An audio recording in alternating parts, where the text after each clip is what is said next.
Alright guys, so in this video I'm going to be showing you how you can use different brushes using Photoshop.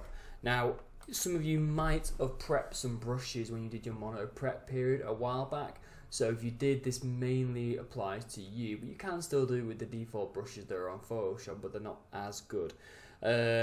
So just for this little video, I've downloaded a random Photoshop brush, which is this one here. It's like a bubble wrap sort of thing. So if you've downloaded some brushes, this is what you should have in your monitor prep folder.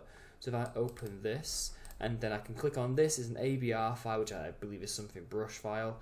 If you open this, it should automatically load up Photoshop for you. I have already got it loaded up here to be on the safe side though.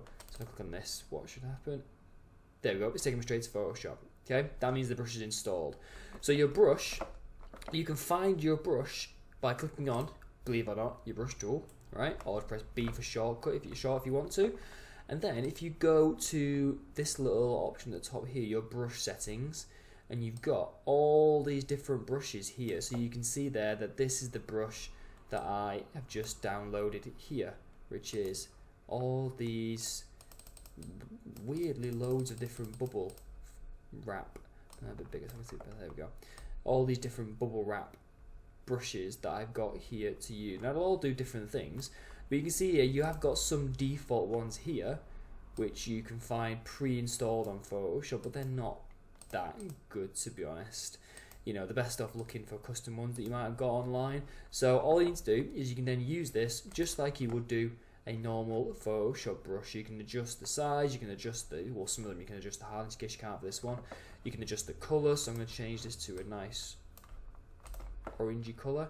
And then if I just start to click them, there you go. I've got some nice bubble wrap brushes there that I can do what I want with. Alright, with brushes though, normally if you're using a normal brush, you're not very tempted to just grab the brush and just make it smaller and just go to town like that.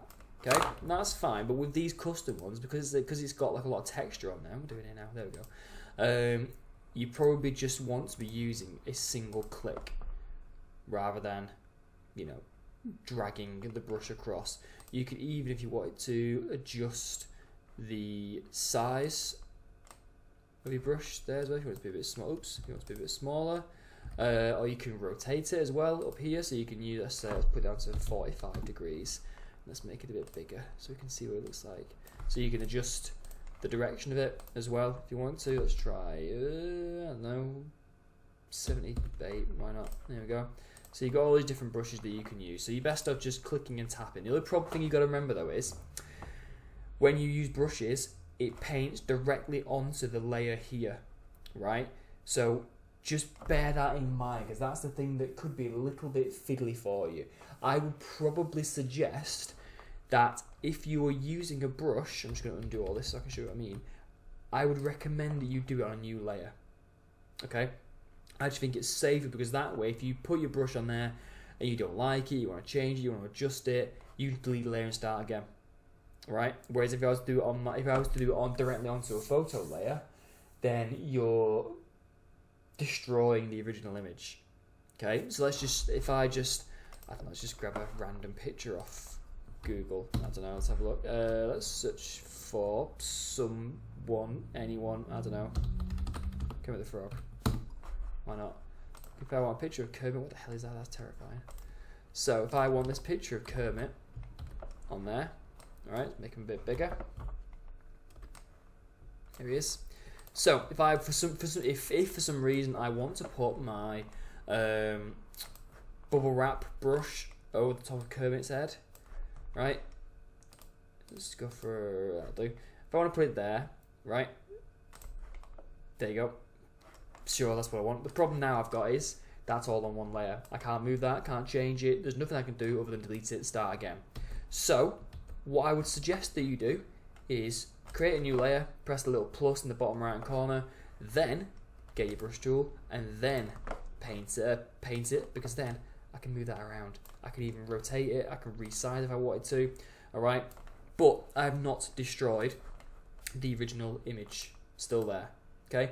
So if you are doing stuff like that, that's really weird, I would recommend doing it on a new layer just to be on the absolute safest safe side.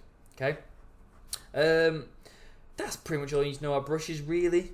You know, it's a bit of a weird one for it to be on the spec, to be honest, but I think it's quite an easy one to do. But obviously, if you haven't sourced any of these already in your monitor prep period time, you're a bit stuck now, to be honest, though, really.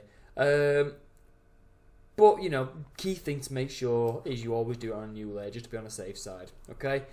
That's pretty much it. You know, any questions, give me a shout. If not, you know, it's fine, mate. TRC Media Advance.